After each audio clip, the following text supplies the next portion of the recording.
ಛಂದಸ್ಸು. ಛಂದಸ್ಸು ಎಂದರೆ ಪದ್ಯವನ್ನು ರಚಿಸುವ ಶಾಸ್ತ್ರ.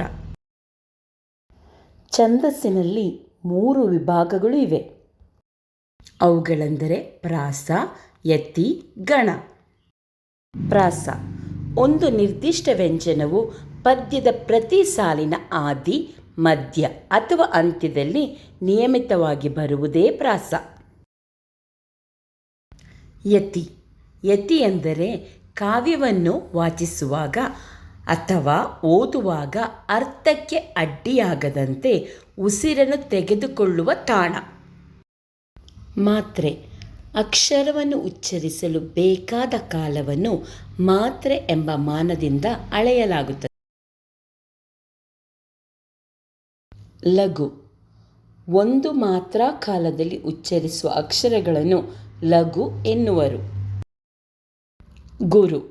2 ಮಾತ್ರ ಕಾಲದಲ್ಲಿ ಉಚ್ಚರಿಸುವ ಅಕ್ಷರಗಳನ್ನು ಗುರು ಎನ್ನುವರು. ಪ್ರಸ್ತಾರ.